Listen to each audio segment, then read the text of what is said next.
കുറേ കാലം കൂടിയിട്ടൊന്ന് നടക്കാനൊക്കെ ഇറങ്ങിയതാ. ഇഷ്ടംപോലെ സീൻ പിടിക്കാനുണ്ട്. നേരത്തെ വന്നാൽ മതിയായിരുന്നു. വൈകിട്ടേ നടക്കാൻ ഇറക്കുമ്പോൾ ഇവിടെ കുറേ അപ്പാപ്പന്മാരുണ്ട്. അവർ നമ്മുടെ സീൻ പിടിക്കുന്നതുകൊണ്ട് കിളവന്മാരെല്ലാം പോയി കഴിഞ്ഞിട്ട് സ്വസ്ഥമായിട്ട് ഇറങ്ങാമെന്ന് വിചാരിച്ച് ഞാനിങ്ങോട്ട് ഇറങ്ങിയതാണ്. എൻ്റെ പൊന്നുമക്കളെ, കോഴികൾ കേരളത്തിലൊന്നുമല്ല നമ്മളൊക്കെ പറയാം. ഇവിടുത്തെ അപ്പാപ്പന്മാരെ കിട്ടിയിട്ട് വേണമെങ്കിൽ ഒരു ദിവസം എടുത്ത് വീഡിയോ ഇടാൻ.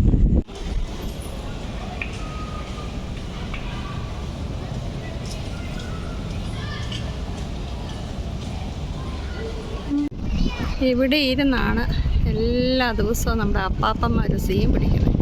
നാളെ മുതൽ ഞാൻ 5 മണി മുതൽ ഇവർ ഈ കിളവന്മാരിവിടെ ഉണ്ട്.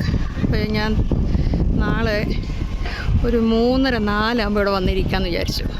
അല്ലാണ്ട് ഇതിലെ കൂടെ നടക്കാൻ പറ്റുന്നില്ല. 1-2 അല്ല എൻ്റെ മക്കളെ, 10-15 കിളവന്മാരുണ്ട്. ഇവിടെ ഇരുന്നേ ഇങ്ങനെ സീൻ പിടിക്കുന്നതിന് പ്രത്യേക വല്ല സുഖമുണ്ടോ എന്ന് ഞാൻ നോക്കട്ടെ. ഇത് മുൻഭാഗമാണ്. കുഴപ്പമില്ല, രാത്രിയൊക്കെ ആമ്പിള്ളേരെ നടക്കണം. ഇവിടെ ഇരുന്ന് ഇങ്ങനെ സീൻ പിടിക്കുന്നതിന് പ്രത്യേകിച്ച് വല്ല സുഖമുണ്ടോ എന്ന് നോക്കാൻ വേണ്ടിയിട്ട് ഞാനിവിടെ വന്നിരിക്കുമ്പോൾ ഉണ്ടല്ലോ, ഓരോരുത്തരും എന്നെ നോക്കിച്ചിരിക്കുന്നു. കാരണം എനിക്ക് ചിരി വന്നു. ഞാൻ അറിയാണ്ട് ചിരിച്ചു പോയി.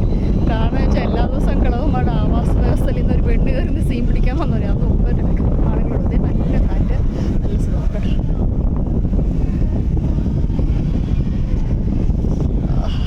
ചെന്നൈയിലൊക്കെ ഇങ്ങനെ കാറ്റ് കൊള്ളണമെങ്കിൽ ഇങ്ങനെ രാത്രി സമയത്ത് വരണം. പാല് മുഴുവൻ മുടിഞ്ഞ ചൂടാണ്. ചൂട് ഇങ്ങനെ ഇച്ചിരി നേരം ഇരുന്ന കാറ്റ് കൊണ്ട് വീഡിയോ ഒക്കെ പിടിച്ച് കാണിക്കാറുണ്ട്.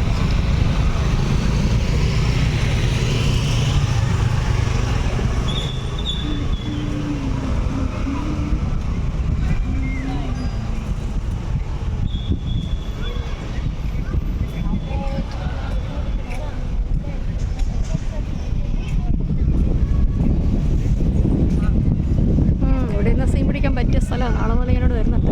വെറുതെ എല്ലാ വിളവന്മാരിലും ഇവിടെ ചെമ്പകമൊക്കെ ഉണ്ട് കേട്ടോ. ശിംശപാവൃക്ഷത്തിന് ചൂട്ടിൽ ഇരുന്ന മാതിരിയായിരുന്നു. നല്ല സ്ഥലത്താണ് അവന്മാർ ഇരിക്കുന്നത്. വെറുതെ അല്ല.